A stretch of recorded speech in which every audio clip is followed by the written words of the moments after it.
If I gave you good health and this receiving core of DJ Moore, Roma Dunze, Keenan Allen, Cole Kmet, Gerald Everett, and Swift coming out of the backfield, and today's rules compared to when you played in 95, Yeah. how many yards are you throwing for this year? Over 4,000. Okay, don't forget they've got one of the best offensive lines in the game. Do you remember when Waddle was in charge of, like, The Bears? Yeah. sort of exactly. being your I don't know if chaperone's the right word. That but is a good word. Yes. And what was your thought as you were being recruited? What was the name of that restaurant? The Lantern. The Lantern over in I Lake thought Forest. it was really weird because I was on my way out. I love Dave now. Like during the playing days, Dave was, listen, I get it.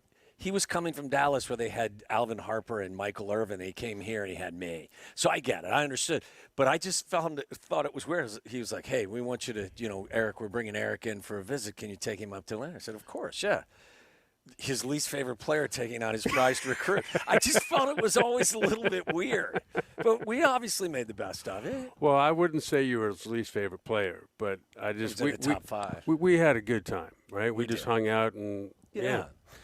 Didn't it was just I was very thankful actually, and getting to know somebody here that has been here for a while before I got here. Yeah. Good player and good guy, and so that led to a good few years here. Yeah, we were talking about it earlier. And if I would have told you back then that in 1995, your season with Jeff Graham, Curtis Conway, that season would still hold up in 2024, what would you have said?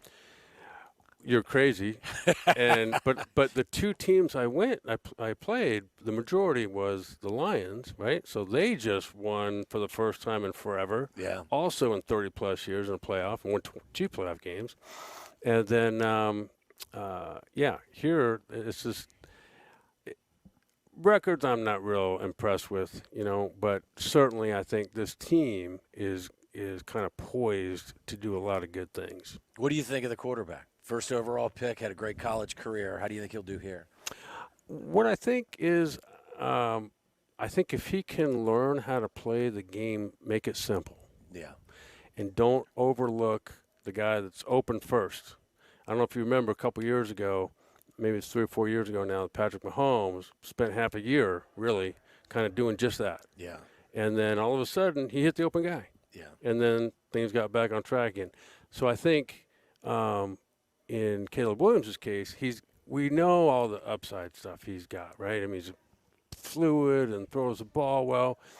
But this game is really about decision-making. Mm-hmm. And if you can make the right decision, and then the other thing, too, is, and I think he can do this, is being able to eventually identify the key defender. And you're either going to one of two things: freeze him where he's at, or wherever he's going, continue to help him go there. Right. And then throw opposite of that. And but I think he's got all that. And here we're talking about a guy that's really in his hadn't played a game yet. And is coming from an offense at the collegiate level, which was basically just helter-skelter, willy-nilly. He was great at it, but he's going to have to play on platform and on schedule significantly more, isn't he? Again, it's really just your progressions go 1, 2, 3, 4, just like that. And then poof, you either let it go or you're down. But like a lot of that, what's going to happen before the play even starts. Yeah. So it really comes down to once protections, you understand all those, how those work, and when you're picked up and when you're not, and then it's just literally identifying the key defender. Yeah. And he's going to help you go 1 to 2 to 3. Yeah. And 3 might be running, right. But that's fine. Yeah. But you definitely have to get through 1 and 2. Yeah. You can't go 1, no one's open, run. Yeah.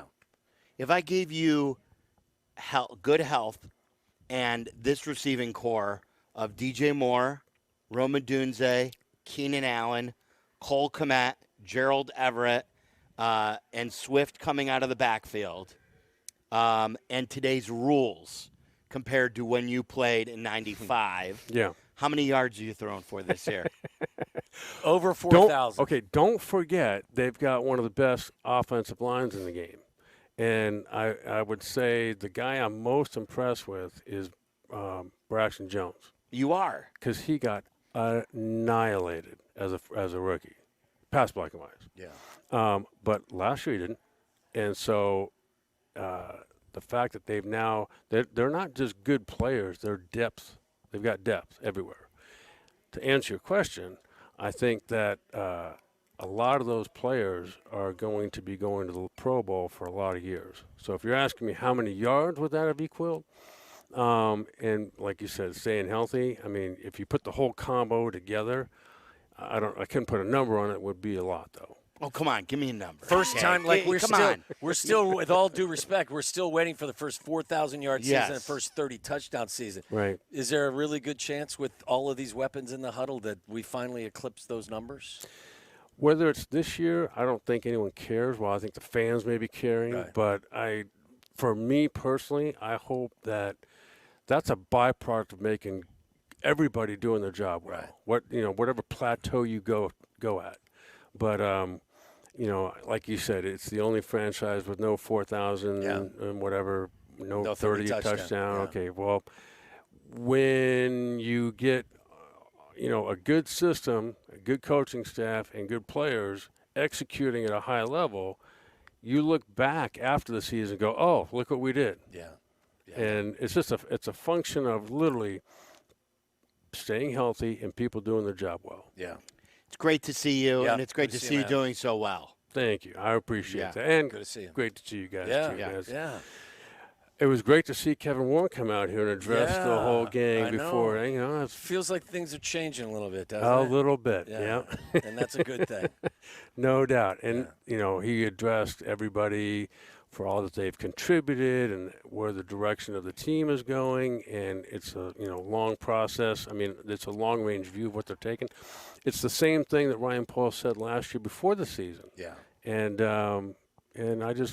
I think to anybody that's been around this organization for any length of time, it's just a really good breath of fresh air. Yeah. Because they all seem like they're on the same page. And it's not like they haven't had their share of wind in their face, right?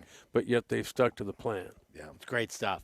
Great to see you, man. Kay. Appreciate everything. Yeah. Erik Kramer joining us. Tell everybody what the book is and the reason behind writing it. Well, the book, the name of it is The Ultimate Comeback, Surviving a Suicide Attempt, Conquering Depression, and Living with a Purpose. Gotta get this thing, so my mouth works right. It's all good. Yeah. It's all good. Yeah. It's all good. Anyway, so it's I think it's the feedback I've gotten is that it's helped a lot of people. And the reason behind writing it really was like a letter to my two sons. And from there, it kind of blossomed really into something I think that a lot of people can relate with. Yeah. It's It was cathartic for you to do it as well. I mean, I would say in a way. Yeah. And I think it helped me tell the story. And so now it's out there, and apparently it's pretty good.